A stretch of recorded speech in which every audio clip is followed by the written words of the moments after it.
नमस्कार दोस्तों, आपका फिर से स्वागत है हमारे वीडियो में। और अब हम लोग जो महत्वपूर्ण प्रश्नोत्तर हैं संविदा वर्ग 3 के लिए, उसके बारे में वीडियो बनाएंगे। ये एक पुस्तक के द्वारा बनाए जा रहे हैं और इसमें कम से कम 300 से 500 प्रश्न रहेंगे। तो बहुत ही महत्वपूर्ण है, जो किसी न किसी परीक्षा में आए हुए हैं, तो इनको ध्यान से देखें। जैसे पहला प्रश्न है, पियाजे के अनुसार निम्नलिखित में से कौन सी अवस्था जिसमें बच्चा अमूर्त संकल्पनाओं के विषय में तार्किक चिंतन करना आरंभ कर देता है।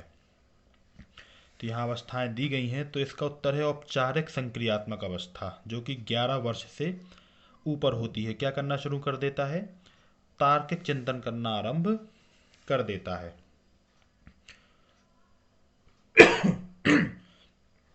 प्रश्न नंबर दूसरा है, बच्चों में बौद्धिक विकास की 4 विशिष्ट अवस्थाओं की पहचान की गई। किसके द्वारा?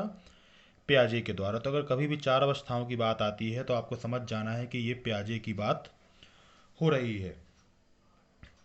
विकास कभी न समाप्त होने वाली प्रक्रिया है। यह विचार किससे संबंधित है? तो यह विचार निरंतरता के सिद्धांत से संबंधित है। किस सिद्धांत से? निरंतरता के सिद्धांत से ये विचार संबंधित है। प्राथमिक स्तर पर एक शिक्षक में निम्न में से किसे सबसे महत्वपूर्ण विशेषता मानना चाहिए? किसी शिक्षक में क्या सबसे महत्वपूर्ण विशेषता होती है? तो धैर्य और दृढ़ता। अब देखिए, उत्तर इसमें आपको सभी सही लग रहे होंगे। पढ़ाने की उत्सुकता, शिक्षण पद्धतियों विषयों के ज्ञान में दक्षता, अति मानक भाषा में पढ़ाने की दक्षता। पर इन सब में सही कौन सा है? धैर्य और दृढ़ता।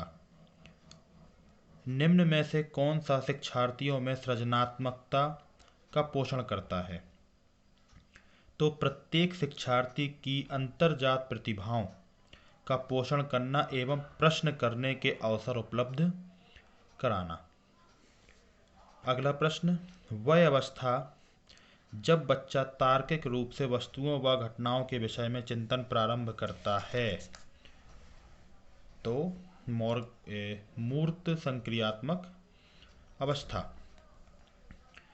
निम्नलिखित में से किस अवस्था में बच्चे अपने समवयस्क समूह के सक्रिय सदस्य हो जाते हैं?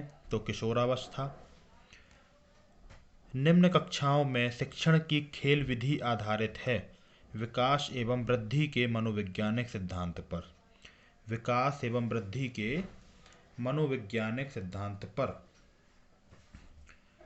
बच्चों के संज्ञानात्मक विकास को सबसे अच्छे तरीके से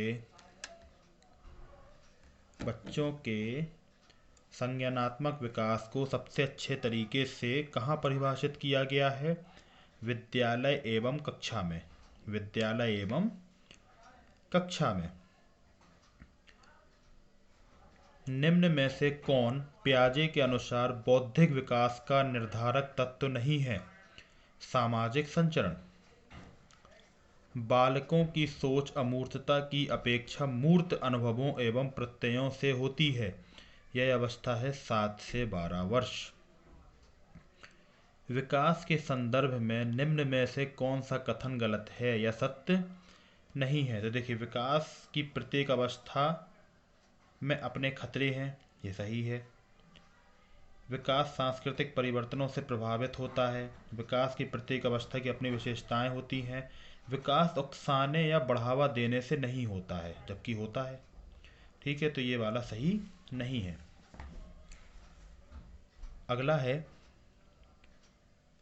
निम्न में से कौन सा विकासात्मक कार्य उत्तर बाल्यावस्था के लिए उपयुक्त नहीं है? तो पुरुष शोचित या स्त्री शोचित सामाजिक भूमिकाओं को प्राप्त करना, ये सही नहीं होता है। विकास का अर्थ है परिपक्वता एवं अनुभव के फलस्वरूप होने वाले परिवर्तनों की श्रृंखला। परिपक्वता एवं अनुभवों के फलस्वरूप होने वाले परिवर्तनों की श्रृंखला। खिलौना की आयु कहा जाता है पूर्व बाल्यावस्था को। खिलौनों की आयु कहा जाता है पूर्व बाल्यावस्था को। निम्न में से कौन सी पूर्व बाल्यावस्था की विशेषता नहीं है? तो खेलने की अवस्था। ठीक है, जबकि ये उत्तर गलत लग रहा है। पूर्व बाल्यावस्था की विशेषता नहीं है।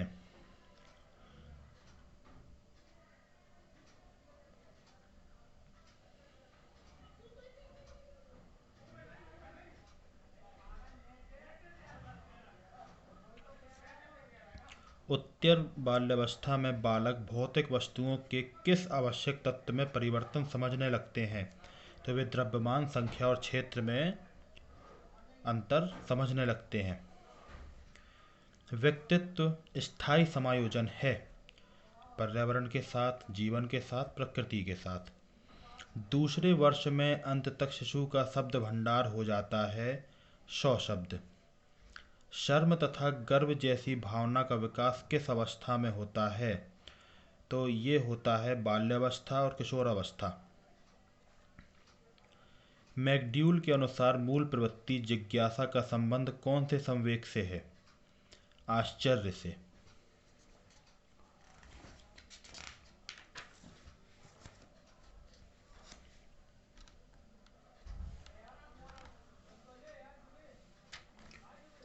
अगला प्रश्न,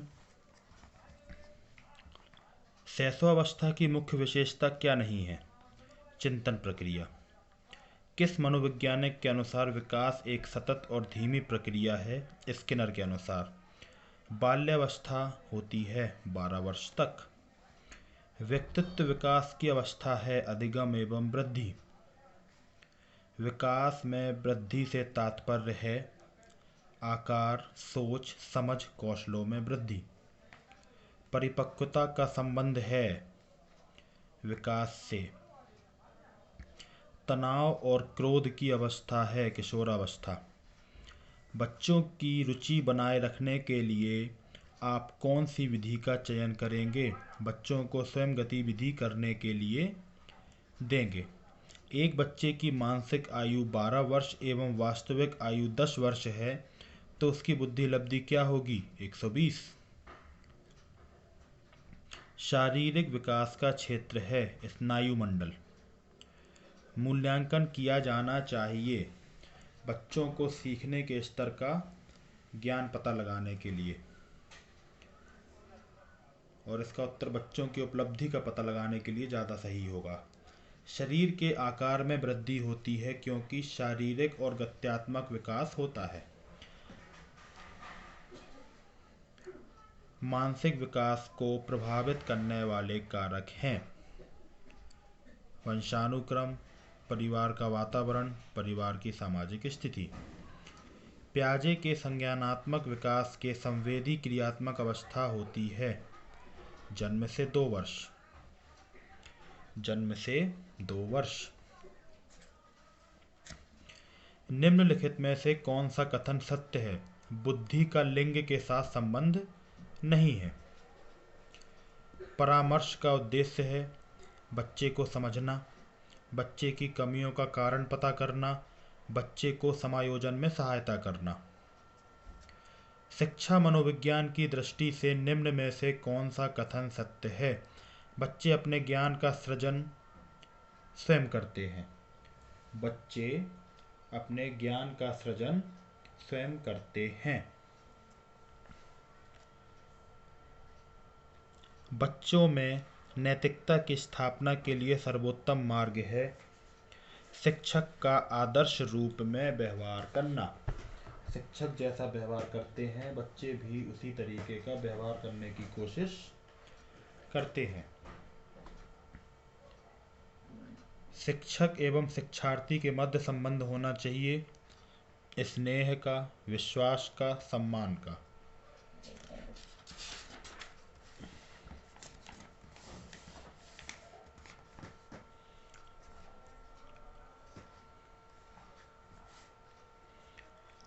एक अच्छा अध्यापक विद्यार्थियों के मध्य बढ़ावा देता है सहयोग की भावना को। किस भावना को? सहयोग की भावना को बढ़ावा देता है। मानसिक रूप से स्वस्थ अध्यापक की विशेषता क्या है? वह संवेगात्मक रूप से संतुलित है। वह संवेगात्मक रूप से संतुलित है। संवेगात्मक मतलब भावनाओं को लेकर वो संतुलित है। संवेगात्मक रूप से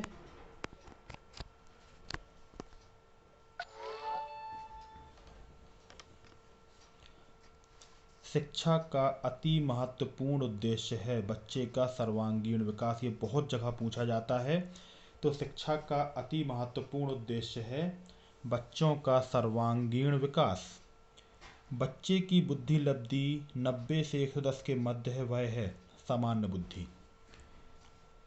सतत एवं व्यापक मूल्यांकन में व्यापक मूल्यांकन शब्दावली का तात्पर्य है शैक्षिक एवं सह शैक्षिक क्षेत्र का मूल्यांकन। शिवानी द्वारा पूछे गए एक प्रश्न का उत्तर शिक्षक तत्काल नहीं दे सकता है। शिक्षक की प्रतिक्रिया क्या होनी चाहिए? शिक्षक द्वारा इस प्रश्न का सही उत्तर बाद में समझकर देना चाहिए। बच्चों की जिज्ञासा शांत करनी चाहिए। तत्काल जब विद्यार्थी द्वारा जिज्ञासा की गई है तुरंत ही उसके प्रश्नों के उत्तर देने चाहिए, और नहीं बनता है तो बाद में समझकर देना चाहिए। आप अनपढ़ माता पिता के बच्चों को अंग्रेजी सिखाना चाहते हैं। आप उसे मातृभाषा की सहायता से अंग्रेजी सिखाने का प्रयास करेंगे। बाल मनोविज्ञान के आधार पर कौन सा कथन सर्वोत्तम है? तो प्रत्येक बच्चा विशिष्ट होता है। बच्चों का मूल्यांकन होना चाहिए सतत एवं व्यापक मूल्यांकन द्वारा। बच्चों के लिए निःशुल्क एवं अनिवार्य शिक्षा का अधिकार अधिनियम कितने वर्ष के बच्चे के लिए लागू है? 6 से 14 वर्ष। शिक्षक को ज्ञान होना चाहिए अध्यापन विषय एवं बाल मनोविज्ञान का। एक बच्चे की वृद्धि और विकास के अध्ययन की सर्वाधिक अच्छी विधि कौन सी है? विकासीय विधि। सामाजिकरण वह प्रक्रिया है जिससे बच्चे और वयस्क सीखते हैं, परिवार से, विद्यालय से, साथियों से। बच्चे के विकास के सीरस्त सिद्धांत के अनुसार निम्न में से सत्य कथन है। विकास सिर से पैर की ओर होता है। ये कौन सा सिद्धांत है? सीरस्त सिद्धांत। ये बहुत ही महत्वपूर्ण सिद्धांत है, यहाँ पर जो दिया गया है आपको। तो इस सिद्धांत का नाम आपको याद रखना चाहिए। इसको सीरस्त सिद्धांत कहते हैं, सीफलोकोडल प्रिंसिपल। अगला प्रश्न है, मानव जाति में वे कौन से वैयक्तिक भिन्नता के निर्धारक तत्व होते हैं जो मानव जाति की विविधता को बताते हैं? आनुवांशिकता एवं पर्यावरण की अंतर्क्रिया। आनुवांशिकता एवं पर्यावरण की अंतर्क्रिया। संक्षिप्त रूप PSRN, जो कि विकास से संबंधित है, व्याख्या करता है समस्या हल, तार्किकता एवं आंकिक क्षमता, problem solving, reasoning and numeracy की। वाइगोस्की ने बाल विकास के बारे में क्या कहा है? तो इन्होंने कहा है यह सामाजिक अंतरक्रियाओं के कारण होता है। यह सामाजिक अंतरक्रियाओं के कारण होता है। गार्डनर ने 7 बुद्धि का अधिमान निर्धारित किया। इनमें से कौन सा सही नहीं है? तो स्थान संबंधी बुद्धि सही है, अंतर्वैयक्तिक बुद्धि सही है, भाषात्मक बुद्धि सही है, भावनात्मक बुद्धि गलत है। मतलब कौन सा सही नहीं है? बुद्धि के संबंध में सही कथन क्या है? समायोजन करने की क्षमता का नाम बुद्धि है, सही। सीखने की क्षमता का नाम बुद्धि है, सही। संक्षिप्त तार्किकता की क्षमता का नाम बुद्धि है, सही। मतलब उपरोक्त सभी।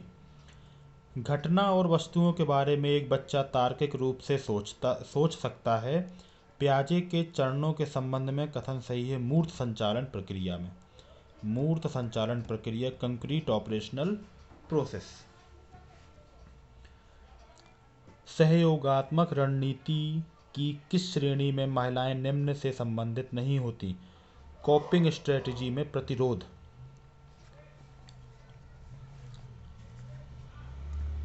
वैयक्तिक भिन्नता के मिलन के संबंध में एक अध्यापक की भूमिका होनी चाहिए। व्यक्ति के दृष्टिकोण, अभिरुचि और योग्यता को जानने का प्रयास, व्यक्ति आधारित पाठ्यक्रमों को उनकी आवश्यकता के अनुसार समझने की कोशिश। यदि एक बच्चे की मानसिक आयु 5 वर्ष तथा वास्तविक आयु 4 वर्ष है तो उसका IQ होता है 125। विद्यालय क्षेत्र में रचनात्मक निर्धारकों को जानने के लिए इनमें से कौन सा उपागम नहीं है? बहुविकल्पीय प्रश्न। आपकी कक्षा के कुछ छात्र अति मेधावी है, आप उन्हें किस तरह पढ़ाएंगे? समृद्धिकरण कार्यक्रमों के द्वारा।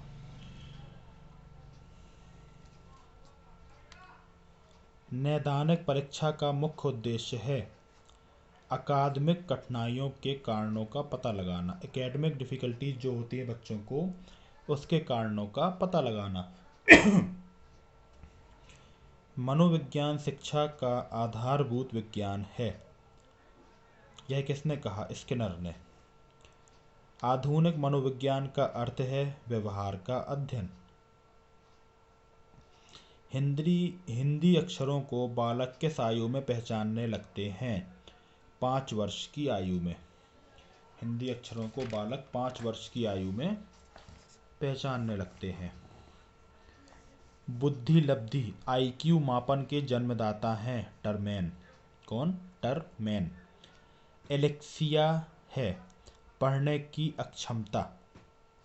शिक्षा मनोविज्ञान की उत्पत्ति का वर्ष कौन सा माना जाता है? 1900। प्रमापीकृत परीक्षण क्यों कराए जाते हैं? प्रतिभाशाली बालकों की पहचान के लिए। प्रतिभाशाली बालकों की पहचान के लिए। प्याजे की औपचारिक संक्रियात्मक अवस्था बालक की किस आयु अवधि तक मानी जाती है? 11 से 15 वर्ष। जड़ बुद्धि वाले बालक का IQ कितना होता है? 71 से कम। गर्भ में बालक को विकसित होने में कितने दिन लगते हैं? 280 दिन लगभग। नवजात शिशु का भार कितना होता है? 7 पाउंड। बुद्धि के बहुकारक सिद्धांत के प्रतिपादक हैं थॉर्नडाइक। बहुकारक सिद्धांत के प्रतिपादक थॉर्नडाइक। उपनयन संस्कार किस शिक्षा काल में किया जाता था? वैदिक काल में। निचली कक्षाओं में शिक्षण की खेल पद्धति मूल रूप से आधारित है विकास एवं वृद्धि के मनोवैज्ञानिक सिद्धांतों पर। सामान्य परिपक्वन से पहले प्रशिक्षित करना प्रायः लाभकारी हो या हानिकारक, यह इस बात पर निर्भर करता है कि प्रशिक्षण में किस प्रकार की विधि का प्रयोग किया गया है। बच्चों की सीखने की प्रक्रिया में माता पिता को अग्रोन्मुखी भूमिका निभानी चाहिए। वह कौन सा स्थान है जहां बच्चे के संज्ञानात्मक विकास को सबसे बेहतर तरीके से परिभाषित किया जा सकता है? विद्यालय एवं कक्षा पर्यावरण में। पृथक पृथक समजातीय समूहों के व्यक्तियों के प्रति बच्चों की अभिवृत्ति साधारणतया आधारित होती है उनके अभिभावकों की अभिवृत्ति पर। मानव विकास किन दोनों के योगदान का परिणाम है? वंशक्रम एवं वातावरण का। प्राथमिक विद्यालयों के बालकों के लिए निम्न में से किसे बेहतर मानते हैं? स्वयं के द्वारा किया गया अनुभव।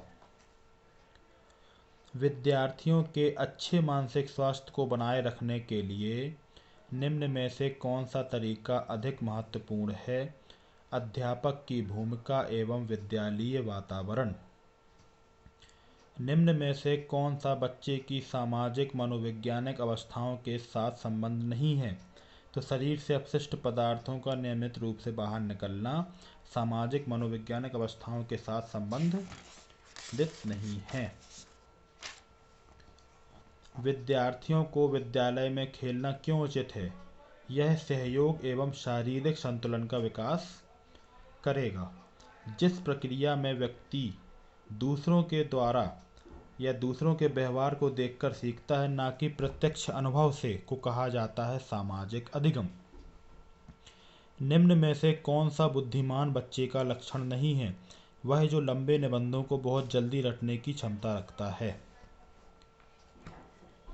बच्चे दुनिया के बारे में अपनी समझ का सृजन करते हैं, इसका श्रेय जाता है पियाजे को। परिवार एक साधन है अनौपचारिक शिक्षा का।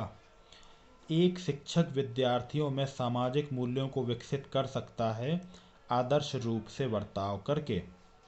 कृतिका अक्सर घर में ज़्यादा बात नहीं करती, लेकिन विद्यालय में वह काफ़ी बात करती है, दर्शाता है उसके विचारों को विद्यालय में मान्यता मिलती है।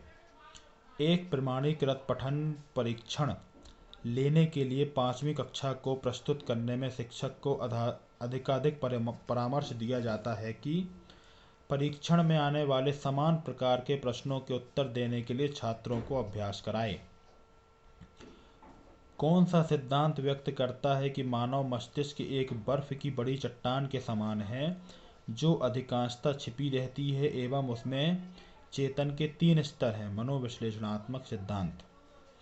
मन का मानचित्र संबंधित है मन की क्रियाशीलता पर अनुसंधान से। को एक अभिप्रेरित शिक्षण का संकेतक माना जाता है। विद्यार्थियों द्वारा प्रश्न पूछने को एक अभिप्रेरित शिक्षण का संकेतक माना जाता है। तो ये थे 100 अति महत्वपूर्ण प्रश्न। इसके आगे हम लोग नेक्स्ट वीडियो में करेंगे, क्योंकि ये वीडियो बहुत ही लंबा हो रहा है। तो 100 प्रश्नों के बाद अगला वीडियो का वेट करें आप। और ये बहुत ही महत्वपूर्ण प्रश्न आप देख रहे होंगे, ये सभी किसी न किसी परीक्षाओं में पूछे गए हैं और इस तरीके की परीक्षाओं में वही प्रश्न बार बार रिपीट होते हैं, तो इनसे आपको फ़ायदा ही होगा। तो मिलते हैं अगले वीडियो में, तब तक के लिए जय हिंद, जय भारत।